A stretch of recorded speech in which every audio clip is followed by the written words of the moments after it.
காரைக்குடியில சட்டமன்ற தொகுதிக்கு உட்பட்ட பகுதியில் என்னெல்லாம் தேவை அப்படிங்கிறது மக்களுடைய எதிர்பார்ப்பாகவும் இதெல்லாம் கிடைக்கலைங்கிறத மக்களுடைய குமுறலாகவும் நிறைய இருக்குது. அதுல எடுத்துக்கிட்டு என்ன பண்ணோம்னா அழகப்பா பல்கலைக்கழகம், ஆமா, சத்துணவு சரித்திர நாயகர் புரட்சி தலைவர் எம்ஜிஆர் அவர்கள் ஆட்சி காலத்துல தான் இந்த அழகப்பா யூனிவர்சிட்டி ஆக்கப்பட்டது. அந்த பெருமைக்கு சொந்தக்காரர் டாக்டர் எம்ஜிஆர் அவர்கள் தான், அதுல மாற்றுக்கிறதே இல்லை.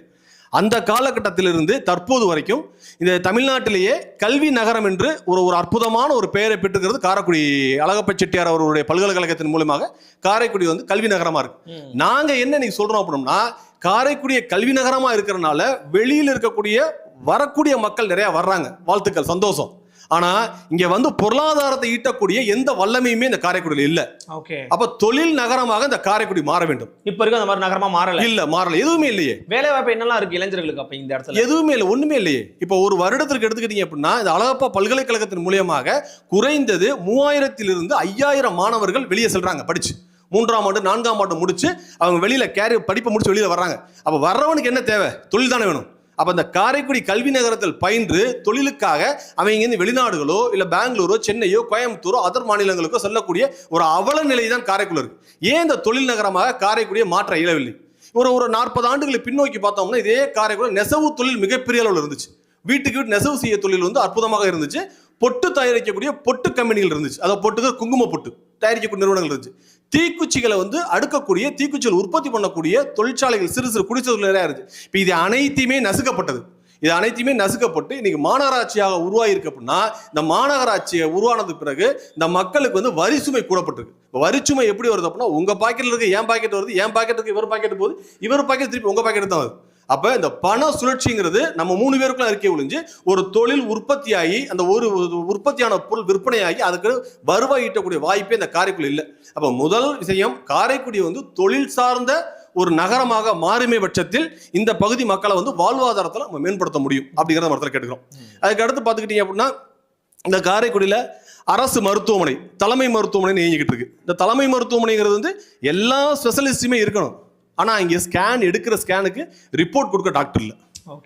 இன்னைக்கு ஸ்கேன் எடுத்தீங்க அப்படின்னா 15 நாள் ஆகுது ரிப்போர்ட் கொடுக்கறது. இதுக்கு பல கட்டமா அரசு அலுவலர்கள் நம்ம முறையிட்டோம், எந்தவித தீர்வுமே கிடைக்கல. அப்ப தலைமை மருத்துவமனைங்கிற ஒரு பேரளவில் போட்டுக்கிட்டு காரைக்குடியில அதுக்கான வைத்திய முறையில இல்ல. இப்போ வைத்தியம் பார்க்கணும், ஸ்கேன் எடுக்கணும், பிரைவேட்டுக்கு தான் வர வேண்டிய இருக்கு. அப்ப பிரைவேட்டுக்கு வர பிரைவேட் மருத்துவமனை சேரக்கூடிய அவல நிலை இருக்கு. அதே மாதிரி ஒரு அரசு மருத்துவமனை, பழைய மருத்துவமனை இருந்துச்சு, ஒரு 40-50 ஆண்டுகளா காந்தி மாளிகைன்னு செய்யக்கூடிய, அதை முற்றிலுமாக அப்புறப்படுத்திட்டாங்க. ஏன் அப்புறப்படுத்தினா கேட்கறோம், சரியான தகவல் இல்லை. அப்ப அதே இடத்தில் மீண்டும் மருத்துவமனை அமைய வேண்டும். இப்ப காரைக்குடி பிரதான பகுதியில இருந்த ஃபயர் சர்வீஸ் எடுத்து கொண்டு போய் இன்னைக்கு சூரக்குடி ரோட்ல போட்டிருக்காங்க. இப்ப காரைக்குடியில் சின்ன ஒரு வீதியில ஒரு ஃபயர் ஆக்சிடென்ட் ஆயிருச்சு அப்படின்னா இந்த டிராவல் பண்ணி இவங்க வர்றதுக்கு 1/2 hour ஆயிரும். 1/2 hour எரிஞ்சு முடிஞ்சோம். அப்ப நாங்க என்ன கேட்கிறோம்னா, நீங்க அங்க கொண்டுட்டு போனது உங்களுக்கு வாழ்த்துக்கள், உங்களுக்கு நன்றி, இங்க ஒரு கிளை உருவாக்குங்கன்னு சொல்றோம். நாங்க இதே காரைக்குடி கிளை உருவாக்குன்னு சொல்றோம்.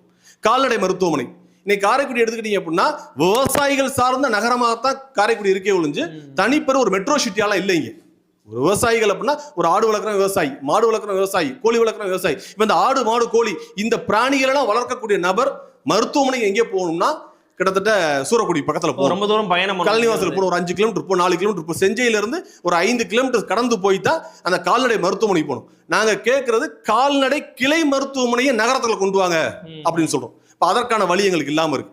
இது மாதிரி தொன்று தொட்டு பாத்தீங்கன்னா நிறைய குறைபாடுகள், நிறைய அவல நிலைகள் இந்த காரைக்குடி. இது மிகப்பெரிய ஒரு சுற்றுலாத்தலம், நிறைய படப்பிடிப்புகளை நடந்துகிட்டு இருக்கு. அந்த படப்பிடிப்புகளை செம்மைப்படுத்துறாங்க அப்படின்னா இதற்கான படப்பிடிப்புக்கான தொழில்நுட்ப ரீதியான வளர்ச்சியை காரைக்குடில கொண்டு வந்தோம்னா இப்ப ஒரு சீரியல் கம்பெனிகள், ஒரு பட கம்பெனியில் வர்றவங்க, சீரியல் கம்பெனிகள் ஒரு பட கம்பெனியில் வர்றவங்க இன்னும் அதிகமாக வருவாங்க. இளைஞர்களுக்கு இங்கே வேலை வாய்ப்புகள் கிடைக்கும். நமக்கு இது மாதிரி நிறைய திட்டங்களை நம்ம கொண்டு வரணும் அப்படிங்கிறத நம்ம கேட்டுக்கிற இடத்துல இதெல்லாம் எங்களுடைய என்டிஏ கூட்டணியில இன்னைக்கு இடம்பெற்றிருக்கக்கூடிய மக்கள் செல்வ டிடிவி அவர்களுடைய வேட்பாளரான நிற்கக்கூடிய தேர்வோகி பாண்டி அவர்கள் இங்கே வெற்றி பெறும் பட்சத்தில் 100% இந்த பிரச்சனைகள் எல்லாம் அவரிடம் நேரடியாக எங்களால் எடுத்துரைக்க முடியும்.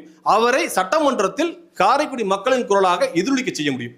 மற்ற வேட்பாளர் நிற்கக்கூடிய வேட்பாளர் ஒப்பிட்டு பார்க்கும் பொழுது தேர்வோகி பாண்டி அவர்கள் வந்தால் மட்டுமே தான் மக்களுடைய குறைகளை நேரடியாக இப்ப நான் ஒரு மாமன்ற உறுப்பினர், நான் மட்டுமல்ல, ஒரு எளிய மனிதர், ஒரு எளிய வாழ் மக்கள் போயும் தேர்வோகி பாண்டி அவர்கள் அணுக முடியும் அப்படிங்கிறதுக்கு அது வேட்பாளர் தான் ஒரு முன்னுதாரணமா இருக்கார்.